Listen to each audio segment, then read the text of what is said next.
नमस्कार दोस्तों, स्वागत है आपके अपने यूट्यूब चैनल स्टूडेंट अड्डा के अंदर।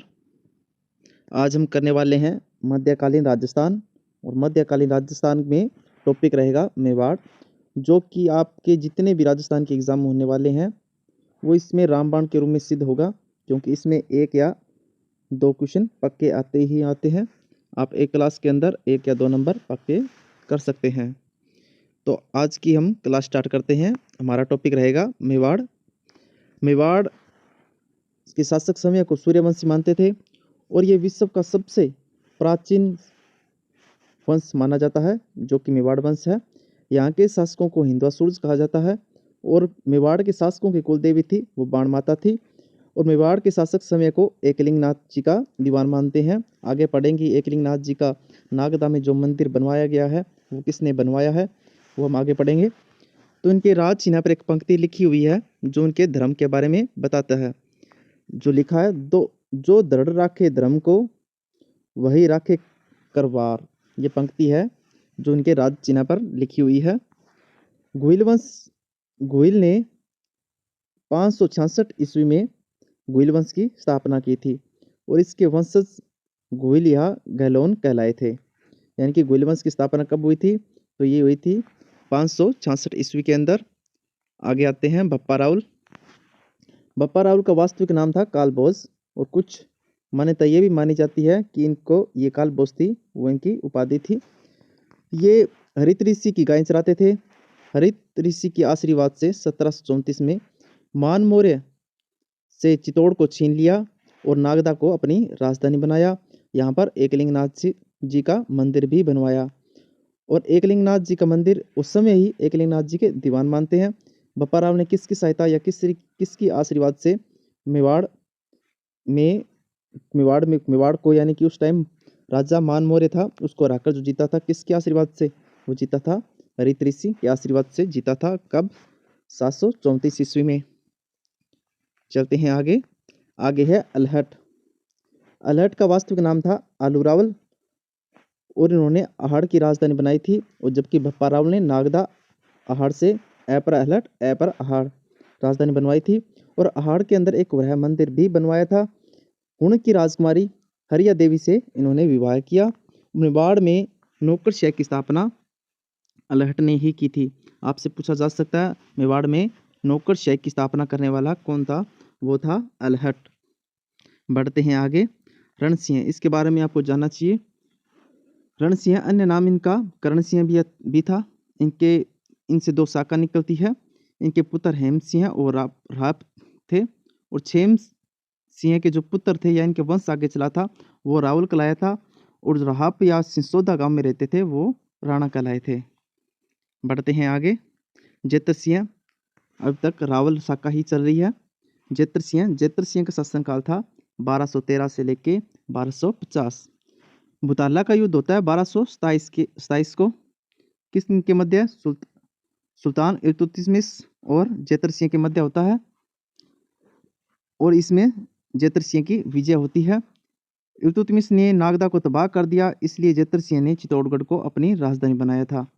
जेतर सिंह को मध्यकालीन मेवाड़ का स्वर्ण काल भी कहा जाता है। जेतर सिंह समय को मेवाड़ का स्वर्णकालीन काल भी कहा जाता है। भुताला युद्ध की जानकारी हमें जय सिंह सूरी की पुस्तक है हमीर मर्दन से मिलती है। भुताला का युद्ध किन किन के मध्य हुआ था?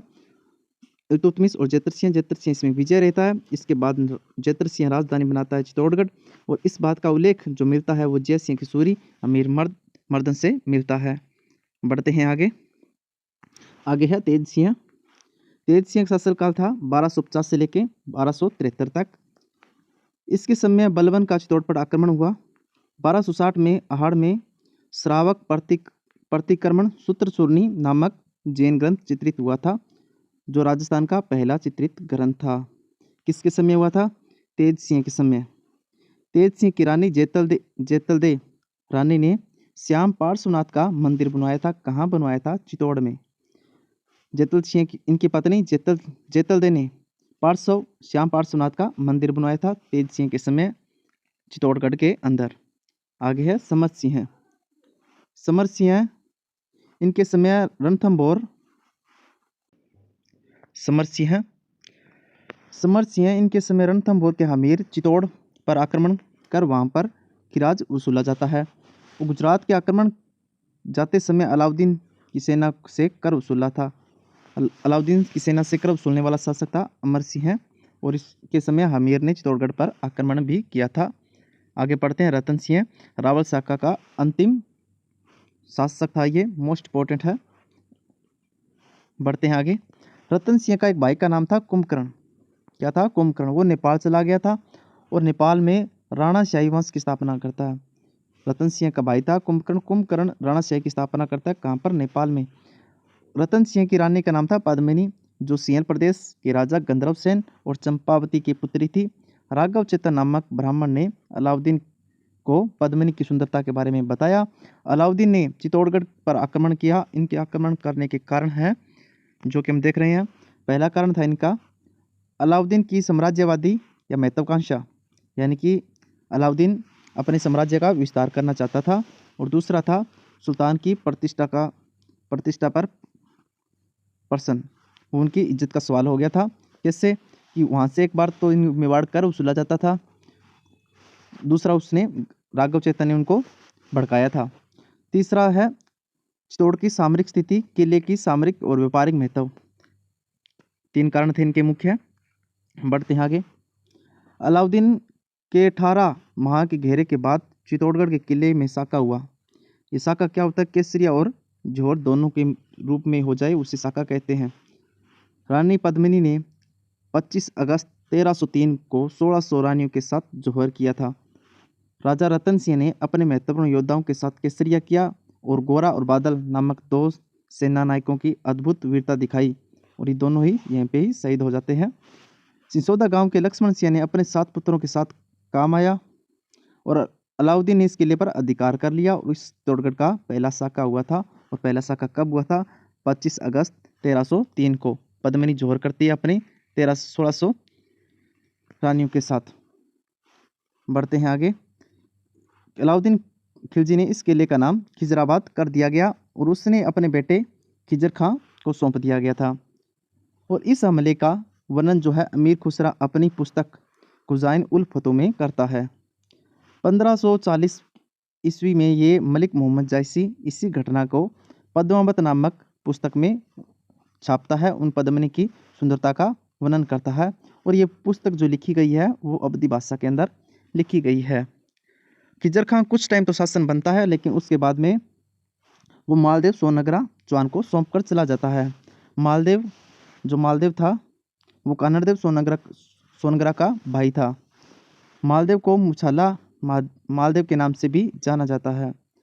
राजस्थान साहित्यिक स्रोतों व जनश्रुतियों के अनुसार पद्मिनी पुग्गल पन्यापाल की भाटी की पुत्री थी। यह जनश्रुति है, ऐसा माना जाता है। पुग्गल गढ़ रही पद्मिनी तू रानी सिरमौड़ जैसलमेर जन्म लियो परणी गढ़ चित्तौड़, यानी कि जो जन्म हुआ था वो पुग्गल के अंदर हुआ था, जैसलमेर के अंदर हुआ था, और परणी चित्तौड़ इनका जो विवाह हुआ था वो चित्तौड़गढ़ के अंदर हुआ था। गोरा बादल की छुपाई है नामक पुस्तक हेमरतन सूरी ने लिखी है। गोरा बादल की छुपाई किसने लिखी? हेमरतन सूरी ने लिखी है। बढ़ते हैं आगे। आगे है अमीर। यहाँ से राणा वंश स्टार्ट हो जाता है। राणा वंश। राणा हमीर सिसोदे गांव के लक्ष्मण सिंह का पोता है, जो कि मैं आपको बताया था अभी कुछ टाइम पहले। यह चित्तौड़गढ़ के पहले साके में काम आए थे। इनके पिता का नाम अरी सिंह था। हमीर ने मालदेव सोनगरा के बेटे बनवीर सोनगरा से चित्तौड़गढ़ छीना था और यह सिसोदे गांव से आया था, इसलिए मेवाड़ के राजा अब सिसोदिया कहलाने लगे थे और राणा शाखा की शुरुआत होती है। बढ़ते हैं आगे। गिंगोली का युद्ध किन किन के मध्य हुआ? तो ये हुआ था राणा हमीर और मोहम्मद बिन के बीच में हुआ था। मोहम्मद बिन तुगलक यानी कि MBT, अमीर और मोहम्मद तुगलक के बीच में हुआ था। कीर्तिस्तंभ प्रशस्ति में अमीर को विषम घाटी पचानन भी कहा गया है। विषम घाटी पचानन भी कहा गया है। इसका मतलब होता है विकट युद्धों में शेर के समान दिखाई देने वाला। किसके बारे में कहा गया है? ये राणा हमीर के बारे में कहा गया है। रसिक पीरिया में हमीर को वीर राजा कहा है। रसिक पीरिया में राणा हमीर को वीर राजा कहा है। चित्तौड़गढ़ किले में अन्नपूर्णा मंदिर का निर्माण करवाया था। अब इससे भी पूछा जा सकता है अन्नपूर्णा मंदिर किस या कहाँ पर है या किस किले में है, तो ये चित्तौड़गढ़ किले में है। किसने निर्माण करवाया था, तो ये राणा हमीर ने निर्माण करवाया था। हमीर को मेवाड़ का उद्धारक भी कहा जाता है। बढ़ते हैं आगे। राणा लाखा, राणा लाखा को राणा लक्ष्य सिंह भी कहते हैं। ये 1382 से लेकर 1421 तक है। ये आपको सन ध्यान में रखना चाहिए मुख्य मुख्य शासकों के। इनके समय जावर की चांदी की खान खोजी गई थी और इस समय एक बंजारे ने पिछोला झील का निर्माण भी करवाया था और नटनी का चबूतरा भी याद रखना पिछोला झील के पास ही है। कुंभाहाड़ा नकली दुर्ग बूंदी की रक्षा करते हुए मारा गया था। इसने जो कुंभाहाड़ा है वो नकली युद्ध जो बूंदी से जीता राणा लाखा ने, वो नकली दुर्ग बनाकर जीता था और इसमें किसी के प्राणों की आहुति दी थी। वो थे राणा कुंभाहाड़ा था, बूंदी की रक्षा करते हुए मारा गया। इसके बारे में लिखा है, नकली गढ़ दिग्यो नहीं बिना घोर घमसान, सिर टूट्यो बिन किम फिरे असली गढ़ पर आण। असली गढ़ जीता नहीं गया था, तब अपनी मान प्रतिष्ठा के लिए नकली गढ़ बनाकर उसको जीता था। उस टाइम में मेवाड़ में लाखा था और लाखा का पुत्र था चूड़ा। इधर चुंडा था, चुंडा का पुत्र था रणमल। समकालीन है, आप याद रख सकते हो इसका। और चुंडा वो अलग मारवाड़ का अलग था, मेवाड़ का अलग था। राणा लाखा की शादी मारवाड़ के राव चुंडा की पुत्री हंसा बाई से हुआ था। इस अवसर पर लाखा के बेटे चुंडा ने यह प्रतिज्ञा की मेवाड़ में अगला राणा वह नए बनकर आए हंसा के पुत्र को बनाया जाएगा। उसने शर्त रखी थी कि राणा का लाखा या हंसा देवी से जो पुत्र उत्पन्न होगा या पुत्र होगा वो ही राजा बनाया जाएगा। ऐसी प्रतिज्ञा चुंडा को मेवाड़ का इस कारण विषम पितामह कहा जाता है। इसके बाद में मेवाड़ का विषम, चुंडा ने कभी शादी नहीं की, इसलिए उनके बारे में विषम पितामह कहा जाता है। इस बलिदान के बदले चुंडों के वंशज में या चुंडावल रहने का सौभाग्य प्राप्त हुआ था और ये चंडावल चले गए थे। चलते हैं आगे। हरावल सेना वो होती है जो युद्ध में अग्रिम पंक्ति में रहती है, सबसे पहले युद्ध लड़ता है। चुंडावतों को सर्वाधिक चार श्रेणी के ठिकाने दिए गए थे। तो पहले 16 ठिकानों में से प्रथम श्रेणी का ठिकाना और द्वितीय श्रेणी के 32 और तृतीय श्रेणी के 64 जागीरें दी गई थी, बांटी गई थी। सुलंबर नामक सबसे बड़ा ठिकाना इन्हीं को दिया गया था। किसको? राव चुंडा को, जिसको विषम पितामह भी कहा जाता है। राजधानी में राणा की अनुपस्थिति में सुलंबर को रावल शासन कार्य संभालता था। मेवाड़ के शासकों में राणा राज तिलक सुलंबर के रावल ही करते थे। मोस्ट इंपॉर्टेंट है, जो मेवाड़ के महाराणा है उनका जो राज तिलक का कार्य है वो सुलंबर के रावल ही किया करते थे। उससे जो हंसाबाई से उत्पन्न संतान थी वो थी मोकल। इसके बाद में जो आके शासन करेगी वो मोकल है। मोकल का शासन काल है 1421 से लेकर 1433। हंसाबाई के अविश्वास की वजह से चुंडा मेवाड़ छोड़कर मालवा चला गया। अब मोकल का संरक्षक हंसाबाई के भाई रणमल को बनाया गया। मोकल ने चित्तौड़गढ़ में समृद्धेश्वर मंदिर का निर्माण करता है और इसका पहला निर्माण परमार शासक राजा भोज ने करवाया था और इसका पुनः निर्माण मोकल ने करवाया था। और एकलिंगनाथ जी के मंदिर का परकोटा भी बनवाता है। और 1433 में गुजरात के शासक अहमद शाह ने चित्तौड़ पर आक्रमण किया। जब पंवार ने मोकल की हत्या कर दी थी, उस समय इस पड़ाव में मोकल का बेटा कुंभा भी था, पर अन्य सरदारों ने इन्हें सुरक्षित चित्तौड़ वापस भेज दिया गया था, वापस पहुंचा दिया। मोकल की रानी कमलावती ने अहमद शाह के साथ युद्ध किया था। आगे पढ़ते हैं। राणा कुंभा के पिता का नाम था मोकल। कुंभा राजा बनता है 1433 से लेकर 1468 तक शासन करता है। रणमल कुंभा का शासक था। कुंभा का शासक किसे बनाया गया? रणमल को। मेवाड़ के दरबारों में राठौड़ों का प्रभाव बढ़ रहा था। उन्होंने चुंडा के भाई राघव देव सिंह सोदिया की हत्या कर दी और राठौड़ों ने इस प्रभाव को खत्म करने के लिए हंसाबाई ने चुंडा को मालवा से मेवाड़ वापस बुला लिया। रणमल ने अपनी प्रेमिका बारमली की सहायता से हत्या कर दी गई थी। रणमल का बेटा जोधा अन्य भाइयों के साथ भाग गया था। उस टाइम वो चित्तौड़गढ़ था, बाद में यहाँ से भागकर मारवाड़ चला जाता है। कौन? राव जोधा। और यहाँ पे भागकर वो बीकानेर के कहावनी गांव में शरण लेता है। कौन? राव जोधा। चुंडा ने मंडोर पर हमला करके अधिकार कर लिया। हंसाबाई की मध्यस्थता में कुंभा और जोधा के बीच संधि हुई। इस संधि को आवल बाबल की संधि भी कहा जाता है। आवल बाबल की संधि भी कहा जाता है। जोधा अपनी बेटी का विवाह संगार कंवर का विवाह कुंभा के बेटे रायमल से कर दी। और कुंभा की माता का नाम था सौभाग्यमती पंवार। कुंभा की माता का नाम था सौभाग्यमती पंवार। अब सारंगपुर का युद्ध होता है। सारंगपुर का युद्ध कुंभा और महमूद खिलजी। कुंभा इस युद्ध में विजय रहता है। किन किन मध्य हुआ? कुंभा और महमूद खिलजी यानी कि मालवा का सुल्तान था, उसमें कुंभा विजय रहता है। और इसके विजय के उपलक्ष्य में राणा कुंभा ने विजय स्तंभ का निर्माण करवाया। विजय स्तंभ को ही कीर्ति स्तंभ कहा जाता है। बीच में भगवान विष्णु की मूर्ति लगी हुई है, इसे विष्णु ध्वज भी कहते हैं। और इसे मूर्तियों का अजायब घर भी कहते हैं। भारतीय मूर्तिकला का विश्वकोश भी कहा जाता है। और ये विजय स्तंभ है, ये 9 मंजिला है, 122 फीट लंबा और 30 फीट चौड़ा है। ये आपको ध्यान रखना चाहिए। ये स्टेटमेंट के रूप में क्वेश्चन आता है कि इनके बारे में कौन सा कथन सही है या गलत है। इसमें भगवान विष्णु की मूर्ति यानी विश्वकोश भी कहा जाता है। और इसकी मंजिल पर, इसकी तीसरी मंजिल पर 9 बार अल्लाह लिखा हुआ है। और इसके वास्तुकार थे, वो थे जेता, नापा और पुंजा थे। इस पर कीर्ति प्रशस्ति भी लिखी हुई है, जिसने अत्रि और महेश ने लिखी थी। ये 1460 के अंदर लिखी हुई है। इसका ऊपरी भाग क्षतिग्रस्त हो गया था, जिसका पुनर्निर्माण करवाया था महाराणा स्वरूप सिंह ने। इसका पुनर्निर्माण किसने करवाया था? महाराणा स्वरूप सिंह ने। और कर्नल जेम्स टोड ने इसकी तुलना कुतुब मीनार से की है। फर्ग्यूसन ने इसकी तुलना रोम के टार्जन महलों से की है या उससे भी श्रेष्ठ बताया है। और ये राजस्थान पुलिस का आइकन यानी कि प्रतीक चिन्ह भी बनाया गया है। मोस्ट इंपॉर्टेंट है। राजस्थान पुलिस का आइकन किसे बनाया गया है? तो बनाया गया है विजय स्तंभ को। राजस्थान की पहली इमारत है जिस पर डाक टिकट जारी किया गया था। और ये डाक टिकट जारी कब किया गया था? 15 अगस्त 1949 को। कितने रुपए का? 1 रुपए का डाक टिकट जारी हुआ था। विजय स्तंभ के बारे में बातें हो रही है। अब जैन कीर्ति स्तंभ के बारे में पढ़ते हैं। ये 12वीं शताब्दी के एक जैन व्यापारी जिज्जा साहब बघेरवाल ने इसका निर्माण करवाया था।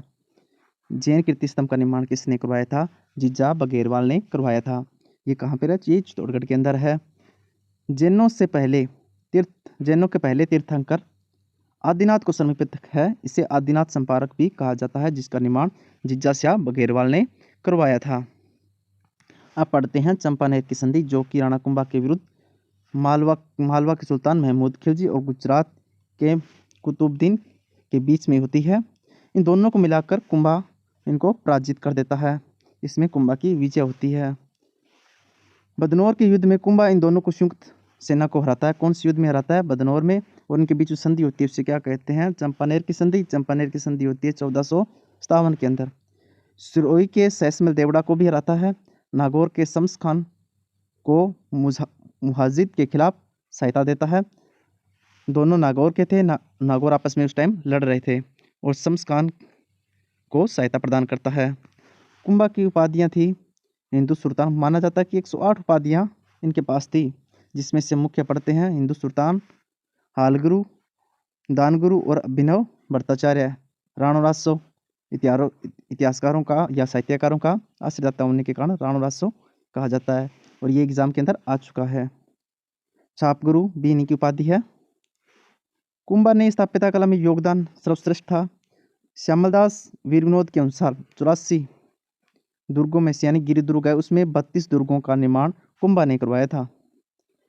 कुंभलगढ़ का किला पढ़ते हैं। कुंभलगढ़ का किला कहाँ पे है? ये है राजसमंद के अंदर। इसका वास्तुकार था मंडन। इसका ऊपरी भाग कटारगढ़ कहलाता है, जो कुंभा का निजी आवास था। इसे मेवाड़ की आंख भी कहते हैं। और अचलगढ़ किले का निर्माण भी जो सिरोही में है ये करवाता है। बसंती और माचान का किला है, मोस्ट इंपॉर्टेंट है, ये सिरोही के अंदर है। उनका पुनर्निर्माण भी इनका निर्माण भी यही करवाता है। भोमट दुर्ग मोम्बट के पठार यानी डूंगरपुर बांसवाड़ा, भोम्बट का पठार कहाँ पे है? डूंगरपुर और बांसवाड़ा के अंदर है। इनका निर्माण करता है। कुंभा स्वामी का मंदिर भी बनवाता है। तीनों किलों चित्तौड़गढ़ में है, ये बात कर रहे हैं। कुंभलगढ़ और अचलगढ़ में तीनों में कुंभ स्वामी का मंदिर बनवाता है। और चित्तौड़गढ़ के किले में संगार चंवरी का मंदिर भी बनवाया था। कुंभा के समय 1439 में धरणस्या के रणकपुर जैन मंदिर भी बनवाए। और चौमुखा मंदिर जो रणकपुर के जैन मंदिरों के प्रमुख मंदिर हैं उनका भी निर्माण होता है। और इसका वास्तुकार था देपाक। रणकपुर जैन मंदिरों के वास्तुकार कौन था? तो वास्तुकार था देपाक। कुंभा एक अच्छा संगीतज्ञ था। उसके संगीतज्ञ गुरु थे सारंगदेव। उनके संगीत गुरु कौन थे? सारंग व्यास। कुंभा द्वारा रचित ग्रंथ कौन कौन से हैं? सूंड प्रबंध है, कामराज रत्तिसार है, जयदेव की गीत गोविंद पर टीका लिखी, रसिक प्रिया और चंडी शतक पर भी टीका लिखते हैं। और संगीत राज, संगीत सुधा और संगीत मिसासा, संगीत रत्नाकर पर टीका लिखी है। कुंभा के दरबार में विद्वान थे कान्हा व्यास और इनकी पुस्तक है एकलिंग महत्स्य। कौन सी पुस्तक है इनकी? एकलिंग महत्स्य। एकलिंग महत्स्य के पहले भाग की रचना कुंभा ने की थी, जिसे राजवर्ण कहा जाता है। एकलिंग महत्स्य का पहले भाग की रचना कुंभा ने की थी, जिसके राजवर्ण कहा जाता है। अब पढ़ते हैं मंडन की पुस्तकें। मंडन की पुस्तकें वास्तुकार, देव मूर्ति प्रकरण, राजवल्लभ, रूप मंडन, वास्तु मंडन और प्रसाद मंडन, सगुन मंडन, इनकी पुस्तकें हैं। मंडन का छोटा भाई था नाथा, उसने पुस्तक लिखी वास्तु मंजरी। मंडन के बेटे का नाम गोविंद और पुस्तक थी इनकी कलानिधि। मोस्ट इंपॉर्टेंट है, गोविंद। कलानिधि के लेखक कौन है? तो यह है गोविंद। द्वार दीपिका इन्हीं की है। कुंभा की बेटी थी रमाबाई, अच्छी संगीतक थी। रमाबाई को जावर की परगना दिया था। कुंभा की बहन लाला मेवाड़ी की शादी गागरों के शासक अचलदेव खिच्ची, चौहानों की उपशाखा थी ये, से हुई थी। अपने पिता की हत्या उद्दा कटार सिंह में कर दी। अपने पिता की हत्या कटारगढ़ में कर दी, इसलिए उद्दा को या उदय सिंह है यहाँ पे कपितर हंता कहा जाता है। कुंभा की हत्या कौन कर देता है? उनका बेटा उद्दा या उदय सिंह। कुंभा के काल में ही रणकपुर मंदिरों का निर्माण हुआ, जैन मंदिरों का निर्माण हुआ 1439 के अंदर।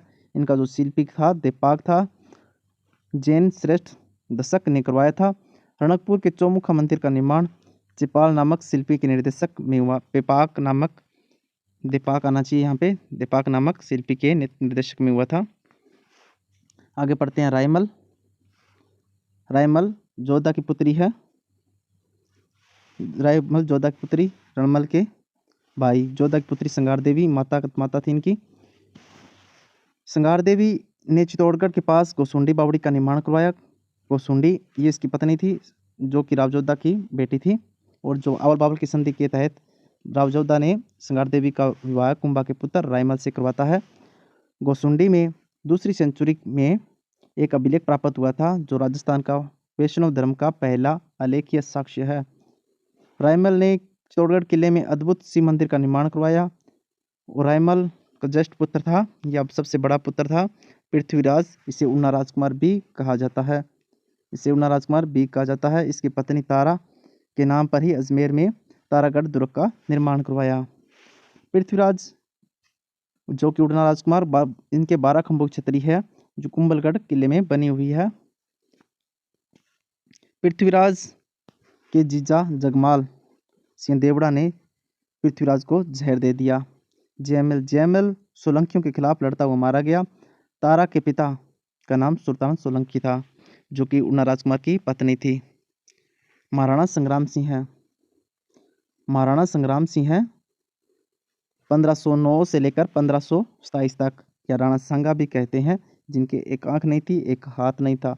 ये युद्ध में कट जाते हैं। आंख भाइयों के बीच उत्तराधिकारी संघर्ष में चली जाती है। एक चारण महिला की भविष्यवाणी सुनकर पृथ्वीराज और जयमल ने राणा सांगा पर आक्रमण कर दिया। सांगा का एक हाथ खोना पड़ा। सांगा वहां से भागकर एक स्वेंतरिक गांव में रूप नारायण मंदिर में पहुंचता है। यहाँ मारवाड़ का शासक बिंदा जोतमलोत सांगा की रक्षा करता है, और बिंदा रक्षा करते समय लड़ता हुआ मारा जाता है। जेतमल जुंजियो कर वालों करे, सांगा भागे चित्रकूट, सिर बिंदे सटाए। सांगा यहाँ से श्रीनगर के करमचंद पवार के में शरण लेता है। खानवा का युद्ध होता है 17 मार्च 1527 में राणा सांगा और बाबर में के बीच में होता है। इसमें बाबर विजय रहता है। खातौली का युद्ध होता है 1517 में इब्राहिम लोदी के खिलाफ। दोनों में राणा सांगा जीत जाता है। ये सॉरी खानवा खातौली में खातौली और खानवा दोनों अलग अलग हैं। इसमें राणा सांगा विजय होता है। इसका अनिर्णायक युद्ध भी कहा जाता है। इसको पूर्णतः निर्णय नहीं निकाला गया था। गागरोन के युद्ध में सुल्तान महमूद खिलजी को द्वितीय को हराता है और गागरोन का किला सांगा के मित्र मेदिनी राय के पास था या जो भी है। गुजरात की रियासत ईडर के उत्तराधिकारी के प्रश्न पर गुजरात के राजा मुजफ्फर शाह द्वितीय को हराया। बयाना का युद्ध में सांगा विजय रहता है और बाबर को हराता है। खानवा के युद्ध में सांगा हार जाता है। 1527 में बाबर ने खानवा के युद्ध को जिहाद का युद्ध भी कहा है या जिहाद की युद्ध यानी कि धर्म की लड़ाई भी कहा जाता है। और ये इससे मुसलमानों पर तमाचा कर हटा दिया गया था। शराब के व्यक्तिगत बैन कर दिए गए थे। राणा सांगा इस युद्ध में राजस्थान के लगभग समस्त रियासत को युद्ध की सहायता के लिए चिट्ठी लिखता है और इससे पाली पखन भी कहते हैं। अमेर का कछुआ वंश चंदेरी का मेदिनी राय, अमेर का पृथ्वीराज कछुआ आता है, चंदेरी का मेदिनी राय आता है और बीकानेर से कल्याणमल और जोधपुर से मालदेव आता है। मेड़ता से विरमदेव, सिरोही से अक्षयराज देवड़ा और बागड़ से उदय सिंह आता है। काठियावाड़ का झाला या झाला अज्जा के नाम से भी जाना जाता है। गोगुंदा से झाला अज्जा। मेवात का हसन खां मेवाती आता है। बिजोलिया का शासक अशोक परमार मोस्ट इंपॉर्टेंट है, ये पूछा जाता है। ये आया था। इब्राहिम लोदी का छोटा भाई महमूद लोदी भी आया था। ये सारे मोस्ट इंपॉर्टेंट हैं। जितने भी शासक के नाम बताए हैं इनमें से क्वेश्चन पक्का ही आता है। इसे पूछा जाता है राणा सांगा में खातौली के युद्ध में खानवा के युद्ध में किन किन ने साथ दिया था। युद्ध में राणा सांगा की एकांक तीर लगने के कारण घायल हो जाता है और मालदेव वहां से बाहर ले गया इनको। झालाजा ने फिर युद्ध का नेतृत्व किया। मेवाड़ के शासकों की रक्षा झालाओं ने 7 पीढ़ियों तक की थी। युद्ध में बाबर विजयी रहा और घायल सांगा को बसवा दौसा के अंदर ले जाया गया था। सांगा के युद्ध रथ या युद्ध उन्मुख देखकर कालपी में उनके साथी सरदारों ने इन्हें विष या जहर देकर मार डाला था। कौन से कालपी गांव मध्य प्रदेश के अंदर सांगा की समाधि मांडलगढ़ भीलवाड़ा के अंदर बनी हुई है। इस युद्ध में मीरा के पति भोजराज की भी मृत्यु हो जाती है। मीरा के पिता रतन सिंह राठौड़ थे। उनके दादा का राव दुद्धा नाम आता है और उनके पति भोजराज थे जो कि खानवा के युद्ध में मारे जाते हैं। सांगा को सैनिकों का भग्नावशेष भी कहा जाता है। सांगा को अंतिम भारतीय हिंदू सम्राट के रूप में याद किया जाता है। पूरे भारत के राजनीतिक मंच में हिंदू साम्राज्य के अंतिम दृश्य को पूर्ण किया था। आगे बढ़ते हैं। राणा रतन सिंह बूंदी के सूरजमल हाड़ा के खिलाफ लड़ता हुआ मारा गया था। अब बढ़ते हैं विक्रमादित्य इनकी माता संरक्षक थी, ये छोटे थे। इनकी संरक्षा बनी थी माता कर्मावती। इनके समय 1533 में गुजरात के शासक बहादुर शाह ने आक्रमण करता है। फिर ये संधि में रणथंभौर का किला मेवाड़ वालों ने बहादुर शाह को दे दिया था। रणथंभौर की चाबी इसमें बहादुर शाह गुजरात का शासक था, उसको सौंप देते हैं। बहादुर शाह ने चित्तौड़गढ़ पर आक्रमण किया। इसके बाद में 1534 में बहादुर शाह ने आक्रमण किया। कर्मावती ने हुमायूं को राखी भेजती है और इस समय मेवाड़ का दूसरा साका होता है। दूसरा साका 1534-35 के अंदर होता है और जो केसरिया करता है वो बाघ सिंह देवलिया के नेतृत्व में होता है और जौहर होता है वो कर्मावती के नेतृत्व में। बाघ सिंह की रामपोल के पास छतरी बनी हुई है। और कहाँ पे बनी हुई है? रामपोल के पास। और इन्होंने देवलिया दीवान के नाम से भी जाना जाता है। उड़ना राजकुमार पृथ्वीराज के दासी पुत्र बनवीर मेवाड़ पर का शासनभार दिया गया जो कि विक्रमादित्य का छोटा भाई था। बनवीर उदयसिंह को मारने के लिए गया लेकिन पन्नादय ने अपने बेटे की बलिदान देते हुए उदयसिंह को बचा लिया था। आगे पढ़ते हैं। उद्देश्य हैं, इनका शासनकाल था 1537 लेके 1572। पन्नादाय उद्देश्यों को लेकर कुंभलगढ़ पहुंचती है। किसकी सहायता से? किलेदार आशादेवपुरा की सहायता से ये उन्हें शरण देता है। उसकी सहायता से दुर्ग से बाहर निकालती है और कुंभलगढ़ ले जाते हैं। अखेराज सौंदरा की पुत्री जयंताबाई का विवाह उद्देश्य के साथ किया गया। जोधपुर के राजा मालदेव ने समर्थन देकर बनवीर को हराकर उद्देश्य को राजा बनाया गया था। किसकी सहायता से? मालदेव की सहायता से। गिरीशमेल का युद्ध 1544 में हुआ था। शेरशाह सूरी और उद्देश्य के मध्य हुआ था। इसमें शेरशाह सूरी ने चित्तौड़गढ़ पर आक्रमण किया, लेकिन उद्देश्य संधि कर लेता है और पहला बनता है अफगानों से संधि करने वाला पहला राजस्थान का शासक था। पहला शासक था ये उद्देश्य है। मेवाड़ का पहला शासक कौन था? अफगानों की दीनता स्वीकार करने वाला, ये था महाराणा उद्देश्य है। धर्माड़ा का युद्ध होता है 1557 में। अजमेर के सूबेदार हाजी खां पठान व उद्देश्य के मध्य होता है। मालदेव ने हाजी खां का समर्थन किया था। उद्देश्य इस युद्ध में हार जाता है, लेकिन जब राजा बनवाया था बनवीर की सहायता से, तब मालदेव ने उद्देश्य का साथ दिया था। लेकिन धर्माड़ा के युद्ध में साथ नहीं देता, साथ देता है अजमेर के हाजी खां पठान का, और हाजी खां पठान इसमें जीत जाता है। 1559 में उद्देश्य ने उदयपुर की स्थापना करता है। उदयसागर झील का निर्माण भी करता है। अकबर का चित्तौड़गढ़ पर आक्रमण होता है 1567 से 1568।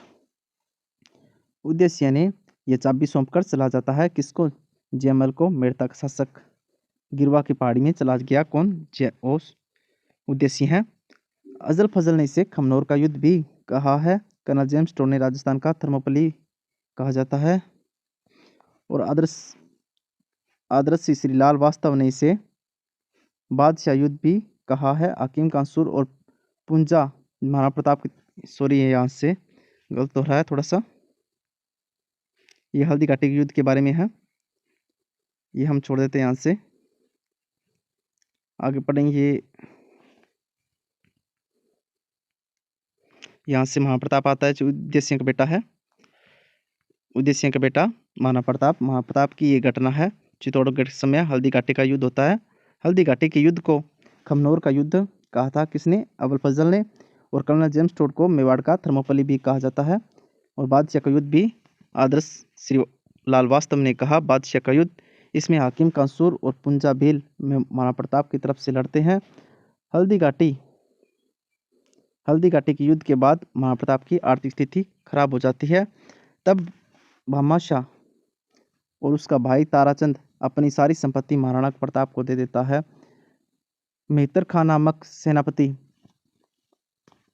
अखड़ती मुगल सेना को पुनः प्रस्तावित करता है और ये शक्ति देता है कि महाराणा जो अकबर है वो स्वयं खुद युद्ध में आ रहे हैं, तो इससे सैनिकों का मनोबल बढ़ जाता है और वह पुनः युद्ध करने लग जाते हैं।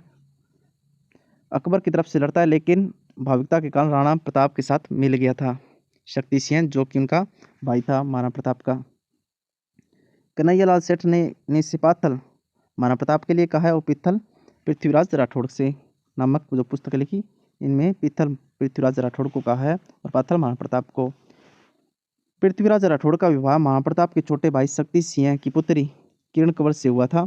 हल्दी घाटी के युद्ध के बाद मुगल सेनापति शहबाज खां कुंभलगढ़ के किले पर जीतने के लिए 4 असफल आक्रमण करता है। 1580 में शेरपुर में नामक स्थान पर अमर सिंह की मुगल हरम की स्त्रियों को गिरफ्तार कर लेता है। दिवेर का युद्ध, इसे मेवाड़ का मैराथन भी कहा जाता है। 1582 के अंदर इसका नेतृत्व होता है जो महाराणा प्रताप का बेटा अमर सिंह करता है। इसमें जो मुगल सेनापति था वो था सुल्तान खान। महाराणा प्रताप के अंतिम विरुद्ध मुगल अभियान था, ये जगन्नाथ कछुआ के नेतृत्व में भेजा था 1585 में। 32 खंभों की छतरी मंडलगढ़ भीलवाड़ा में बनी हुई है जगन्नाथ कछुआ की, और जगन्नाथ कछुआ की जो राणा संगा की थी वो मंडलगढ़ भीलवाड़ा के अंदर है। महाप्रताप ने चित्तौड़गढ़ और मंडलगढ़ को छोड़कर लगभग पूरे मेवाड़ को पुनः जीत लिया था। अंतिम समय में प्रताप ने अपनी राजधानी चामुंडक को बनाता है। यहाँ अपनी चित्रकला मेवाड़ शैली का प्रारंभ होता है और चामुंडा माता मंदिर भी बनवाया था।